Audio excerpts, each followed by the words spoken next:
Sa makabagong panahon, ang mga kabataan ay may mahalagang papel sa paghubog ng kanilang bayan at sa pangangalaga ng kalikasan. Sa dokumentaryong ito, tatalakayin natin ang iba't ibang paraan kung paano may papakita ng mga kabataan ang kanilang pagmamahal sa bayan at ang kanilang responsibilidad sa kalikasan.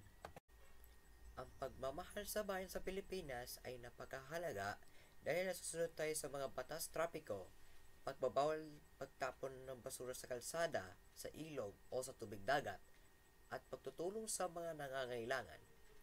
Pero sa tatlo ng binanggit ngayon, paano ba natin may papakita na pagmamahal ng ating bayan talaga tayo? Una, ang pagsunod ng batas trapiko ay importante upang ipaalala ang mga sign na maiwasan ang aksidente o pinsala. Ang mga batas at regulasyon sa kalsada bilang driver tulad ng seatbelt, base po ito sa RA 8750, pagsunod sa speed limit, at pagsunod sa tamang hinto bago ang pedestrian lane. Palagi rin tayo mag-focus sa kalsada para iwasan aksidente at mga daloy ng trapiko. Pangalawa, kailangan malinis ang kalsada, ilog at tubig dagat para hindi magkaroon ng makakalat na basura para manatili ang linis ng ating lupa sa Pilipinas. At importante ito ay pagsusunod ng nabubulok at di nabubulok para malinis ang ating kapaligiran. Panghuli, ang pagtutulong sa mga pangangailangan ay importante para matulungan ang mga kababayan at kabataan dati ay nasalanta ng anumang sakuna katulad ng bagyo, lindol o landslide. Dapat natin ibigay na maliliit na bagay gaya ng pagbibigay ng pagkain para sa mga residente na nagugutom, pagbibigay ng damit na walang magagamit at edukasyon para sa mga kabataan. Ang pagbibigay ng suporta sa mga residente at kabataan ay isa ring malasakit sa kapwa. Ang pangangalaga sa kalikasan ay mahalaga upang mailigtas ang ating kapaligiran gaya ng iwas sayangin ang papel, pagtatanim ng purot halaman, at pagre-recycle ng basura. Paano kaya natin may papakita ng pangangalaga sa kalikasan?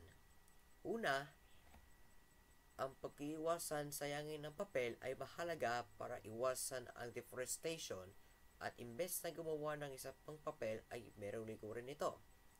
Pangalawa, ang pagtatanim ng purot halaman ay importante dahil ito ay nabibigyan ng oxygen na kailangan ng katawan natin para mabuhay at importante na mayroong biodiversity.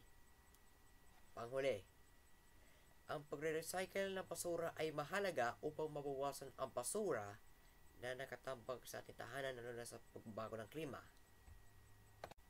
Ang pagmamahal sa bayan at pangangalaga sa kalikasan ay hindi lamang tungkulin ng mga nakatatanda kundi pati na rin ng mga kabataan. Sa pamamagitan ng kanilang mga aksyon at inisyatiba, may papakita nilang ang kanilang pagmamahal at malasakit sa kanilang komunidad at sa kalikasan. Ang mga kabataan ang pag-asa ng bayan at sa kanilang mga kamay nakasalaylay ng kinabukasan ng ating mundo. Sa huli, ang dokumentaryong ito ay naglalayong magbigay inspirasyon sa mga kabataan na maging aktibong kalahok sa kanilang bayan at sa pangangailangan ng kalikasan. Sa simple mga hakbang, mari sila makagawa ng malaking pagbabago.